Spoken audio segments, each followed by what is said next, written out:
This is your pool party captain, Randy Fitzsimmons, and you're listening to the Game Changer Podcast. Pew pew!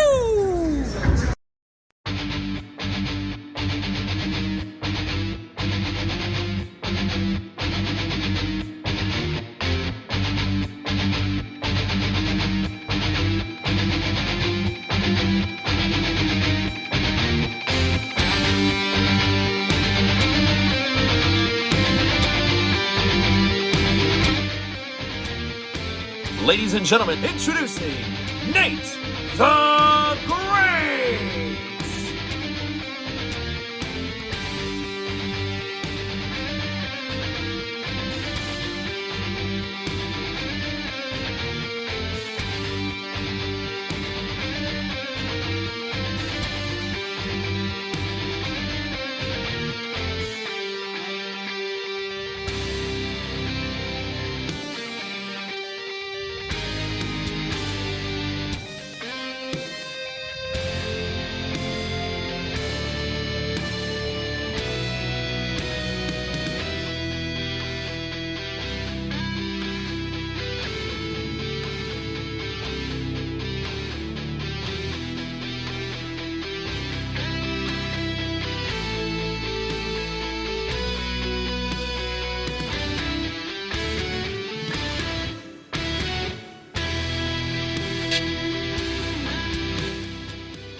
Hello, ladies and gentlemen. I am NateFNGreat, and welcome to the Game Changer Podcast, where I change the game one day at a time.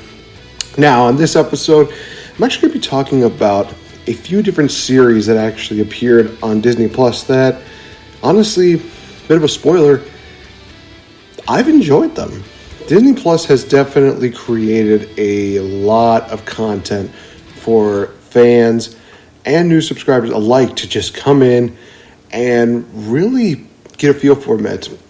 You kind of look at it from the perspective, they have a lot of the classic movies, have a lot of the modern day movies.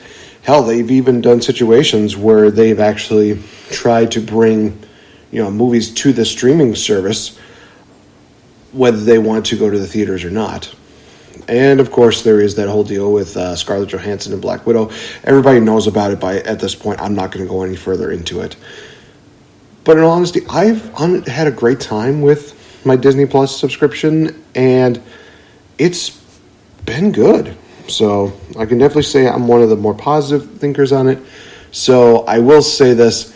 This is going to deal a lot with Marvel, but just because I definitely do have a soft spot for some of the things with Disney, we're actually going to be starting off with one of the Disney series that caught me by surprise into how good it was.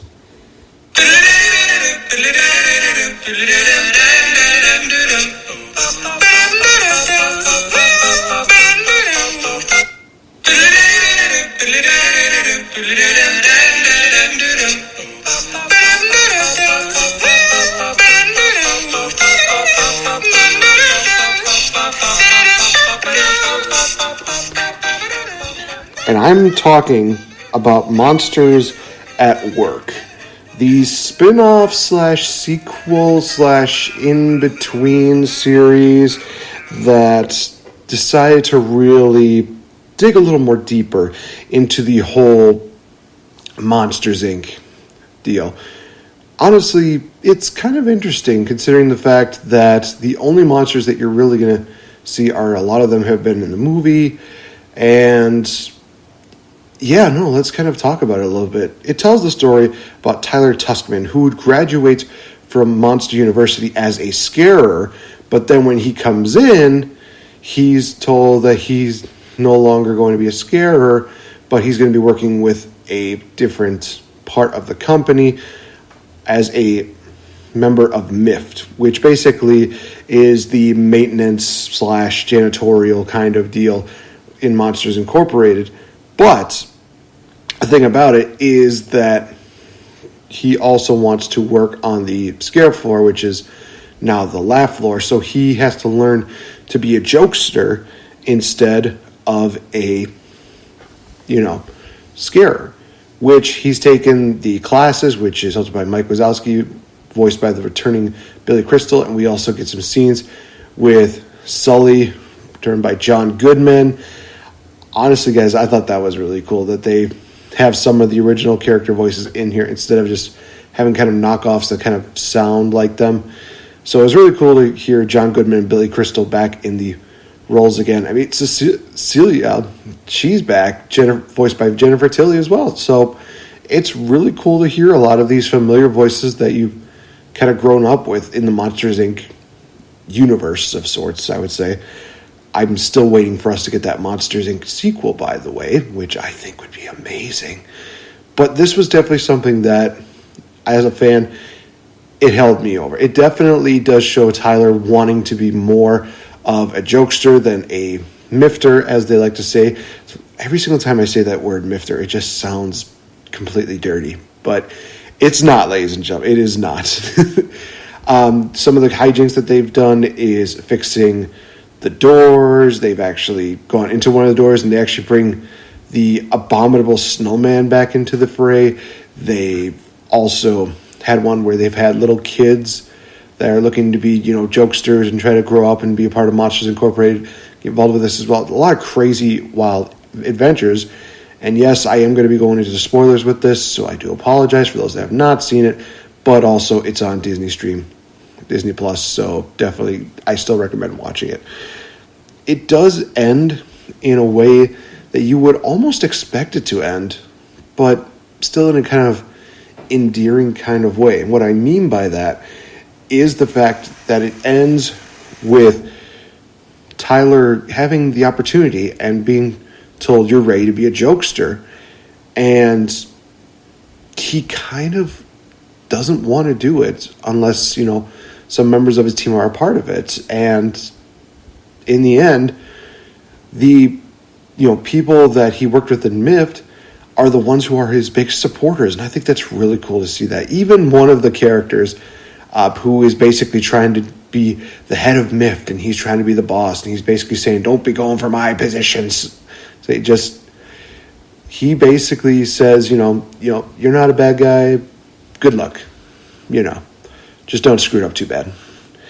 It's really kind of cool to see that kind of character development throughout these deals. It's really a pretty good series to watch. It's a very short series. It's a 1-season series. I believe it goes up to 10, if not 11 episodes. That's the majority of a lot of these Disney Plus series. It's that most seasons go to like 10, 11 episodes max. If I were to give this an honest rating, I would give this one a B+.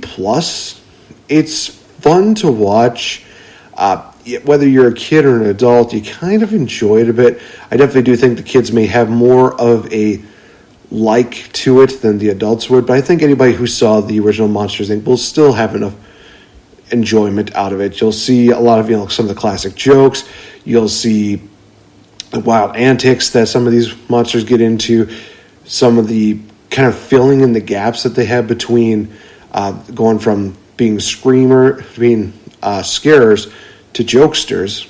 It's kind of one of those in-between deals that you see in the first movie. It even ties in a couple of spots from the original ending where you see Sully having that, piece of wood from Boo's door, and he's looking at it, he's looking at everything that's going on with that it's just some really nice little deals that go with it, and it's fun. That's the most important thing, is that it's a fun series to talk about. All right, so I got the Disney part of me out of it, so let's talk about the major Marvel part of me. And to be honest, they have not had a short of Marvel series, and it's absolutely insane. First one to talk about is one of the first ones I can recall being the earliest. This was the first major one that kind of came out that I recollected, and that was WandaVision, telling the story basically of the life of Wanda as well as Vision, having this kind of television type of feel to it, but you definitely do see that there's a bit of a darker, twisted, demented side to it, where Wanda wants to keep control of everything that, kind of goes into her environment. She wants to make sure, there's no death, no despair, nothing like that. A lot of the characters in the series are unfortunately under her spell, and they're basically being like neighbors and such like that. But you also do see that there's a darker part of that where we do see Wanda having a battle with another, I guess I'll call it sorceress, I would say. It's one of the series that I legit look at and think, this definitely is a more edgier, grittier Marvel Universe side than I had ever expected it to be. And that's just the beginning, because in all honesty, the other ones just kind of up the ante and also up the game a little bit when it comes to that grittier side. I love seeing Wanda kind of having the struggle that she wants to have this perfect life, but she also knows that she can't have that perfect life forever, because so many of the pieces that were involved, including the unfortunate demise of Vision's demise, is something that she just can't look past. But she finds a way to control her powers, and she also becomes even stronger than she ever had before, which is scary. But at the same time, it's one of those things where it's like, okay, we want to see what happens with her now. And to be honest, I was thinking that maybe there was going to be a tie-in where Doctor Strange gets involved with this, but surprisingly, he doesn't show up in this series. They had a bit of a cameo where they had oh my gosh, what's his name? The Silver Runner, Silver Speed. I'm trying to remember what her brother's name was. The really fast guy. I'm trying to remember who it was, but I am losing. I've lost it. But I really do love the way that Elizabeth Olsen and the other actor's name, the guy who plays Vision, they play off each other so well. And the way that it really starts, you do see it go from like this classic I Love Lucy feel to kind of a 90s and 80s kind of feel. And then they turn it into a more modernized kind of sitcom. And it's really interesting seeing all that, because you see every single bit of WandaVision just evolving with every single episode, and another layer gets added on, which is absolutely amazing. It's smart. It's really smart to see that. So I give this one another B+. I find myself really enjoying this. I really do love the fact that we're getting more depth to Wanda's character, because I don't think she really got too much depth, even within all the Marvel movies that she was in. She really only had screen time when she was doing the Ultron deal. We got a little bit of her backstory there. And then she went into a relationship with Vision, and that was kind of it. So to have this series to kind of make that connection even deeper, but also giving a little more character development to the character itself, it was necessary. It was absolutely necessary. And I do believe that this was the series that definitely helps you not only appreciate Wanda more as a character, but it also kind of gives you a more idea as to what she is capable of. So I'm really looking forward to seeing what happens next. So, all right, guys, I'm going to take a little break. I'm going to talk about the final two Marvel series that I have been seeing, one of which is still ongoing to this point, and I have found myself just immensely invested in it. So definitely stay tuned for that, you guys. I will be right back. This is the Princess of Pro Wrestling, SoCal Val, inviting you to watch Grown Ass Women TV every Wednesday at 5 p.m. Eastern on YouTube. GAW TV is the ultimate slumber party with me, Lisa Marie Varon, and Mickey James. Plus, special guests like Mick Foley, WWE's Paige, and more. We're live in the YouTube chat room every Wednesday for each episode premiere. So join us, and don't forget to bring a cocktail. Visit GawTV.com for more info. That's GAWTV.com. We'll see you there. Ladies and gentlemen, this is Coda Jacobs, the crusader and visionary behind a brighter future in wrestling. If you're an honorable and noble public servant like myself, you are listening to the Game Changer Podcast.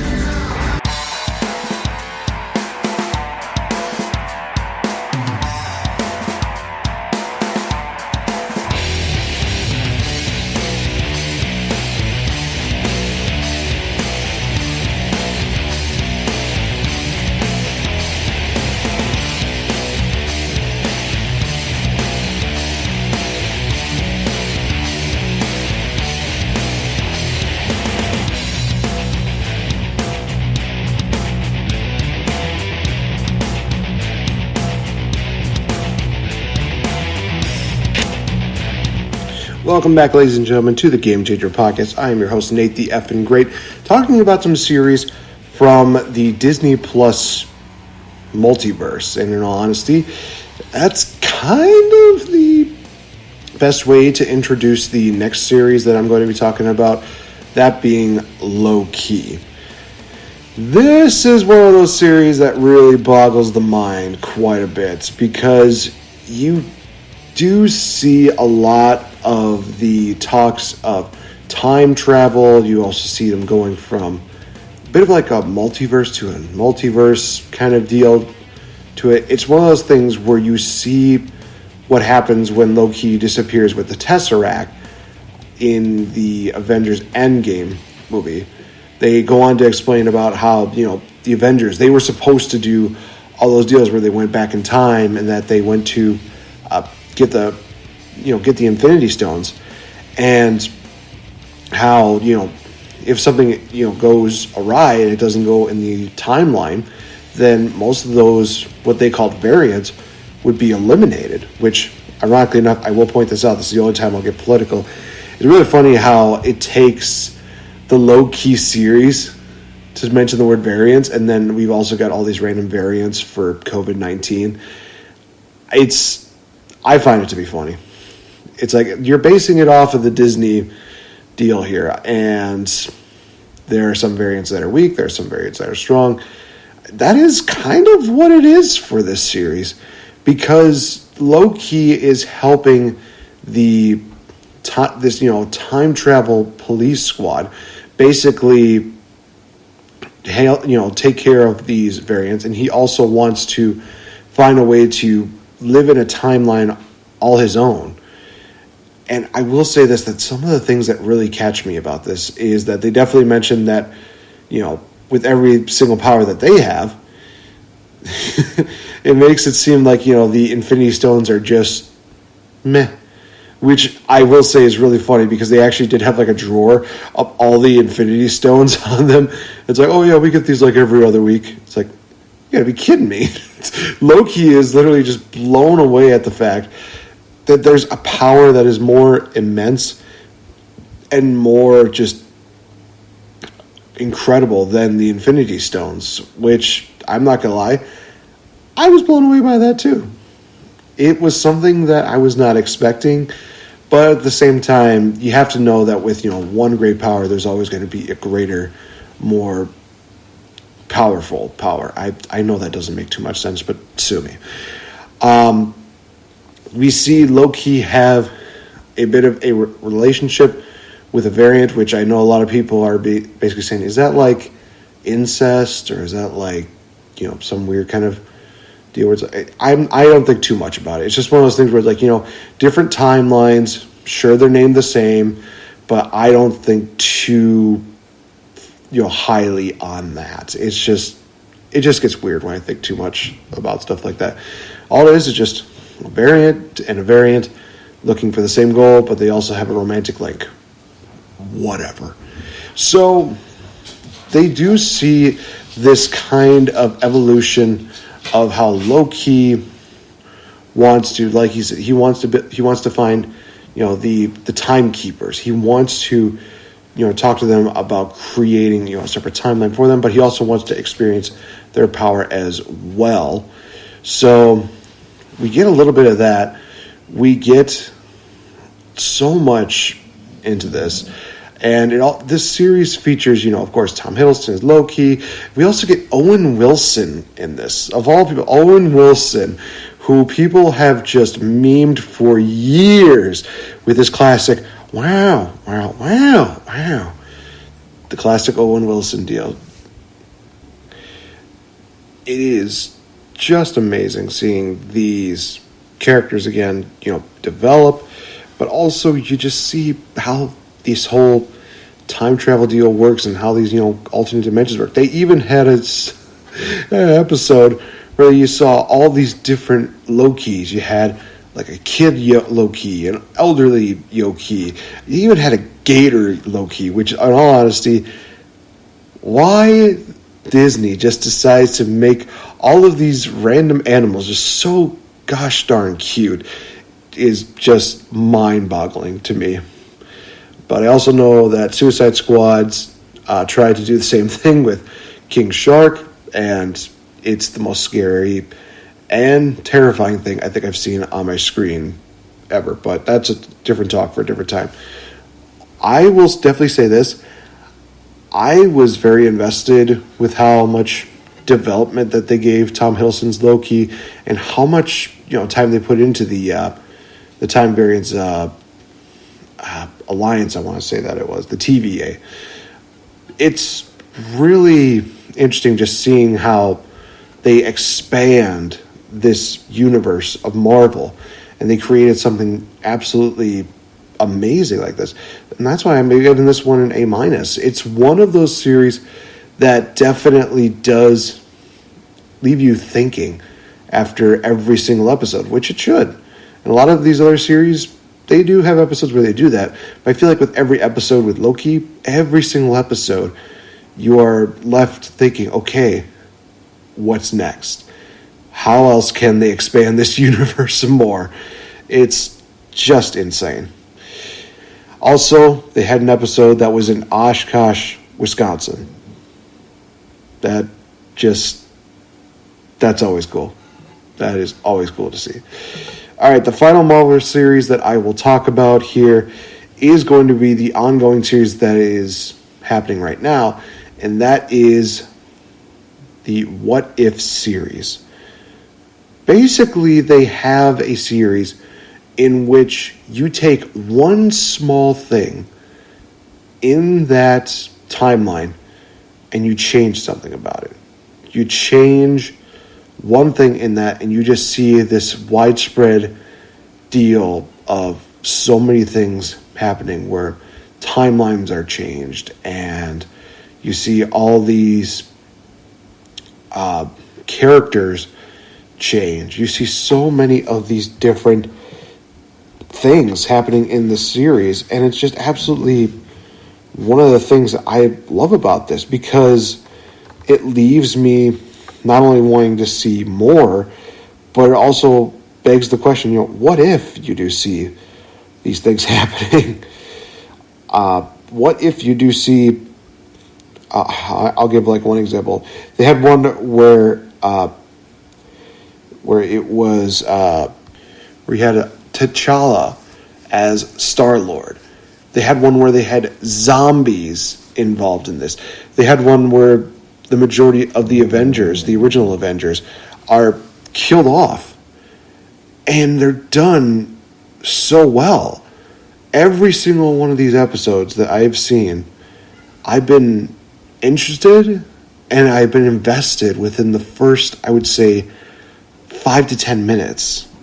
Because you have the Watcher explain, what's going on in this timeline.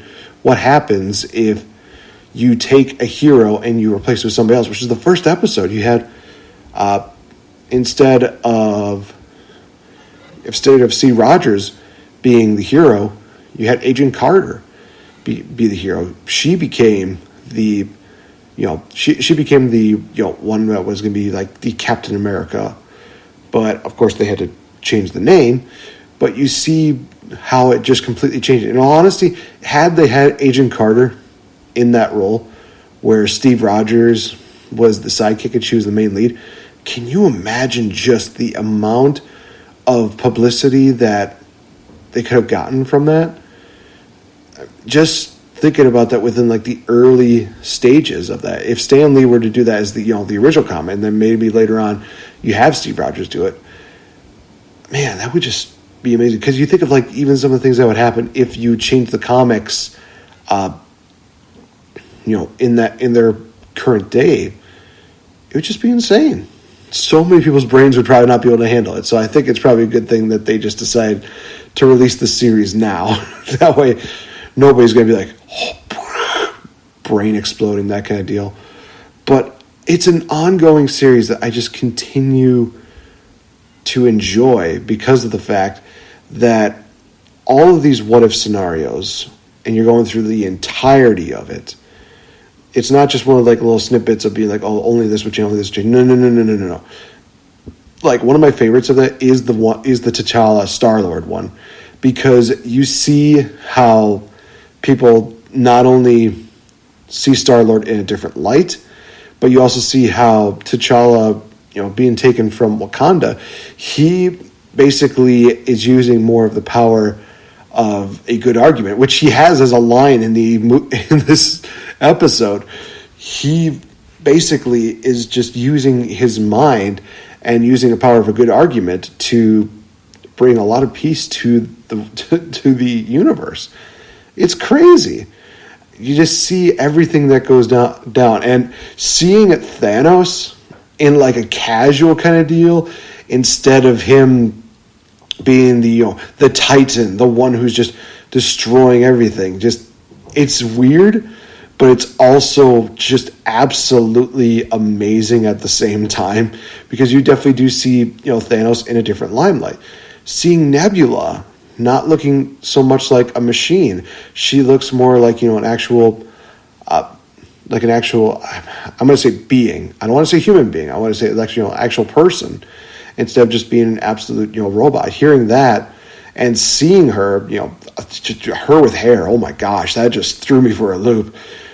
But seeing that, but also knowing the ripple effect that would happen with them not fighting Peter Quill, and it looked like Ego found Quill at the end of that episode, in which now it's like, okay, what would have happened then? Would the universe been just absolutely depleted? What would have happened then? And just seeing all of these things, a lot of the characters that you see, they're not with the characters you saw in the movie. They're with other characters in the movie. Like a lot of the the Thanos children are now with the Collector, who has the Infinity Stone. It's crazy just seeing this. So all in all, this is one of those series I definitely recommend watching. Out of all the ones I've seen on Disney Plus, this is my absolute favorite. A+ quality. I have not found any issues with it. I literally am just wondering about all these crazy scenarios, and now I'm just thinking to myself, what if we made this into another series here on the podcast? So if you guys do want me to do that, please let me know. I'll do as much research as I can, so that way I give it due justice. But it would just be crazy to do that kind of writing, because you're basically thinking, okay, you take this piece away from here, and I think it's also as explained in Avengers Endgame, where you take a piece out of the timeline for too long, there's going to be like this skew in the timeline that's going to be somewhat hard to replace unless you put it at the exact moment that piece was missing. So all of these deals with time travel and what if scenarios, it's really just amazing. So Disney Plus definitely did a great job of that, and I'm really looking forward to seeing what happens next. So thank you guys so much for listening in to this episode of the Game Changer Podcast. You know where to find me on social media. You know how to get a hold of me. You know how to check us out on so many different podcasting formats. Also check out the merchandise store, because it's absolutely great. And before the year's over, I definitely will have some new merch that will be up and ready to go. And you may see some more crazy stuff happening in the future. But until then, guys, I've been NateFNGreat. This has been the Game Changer Podcast. Remember that you can make a difference one day and one moment at a time. Doesn't matter if it's small, doesn't matter if it's big. One moment is all it takes to change something in this life. Thank you guys so much. Have a good one.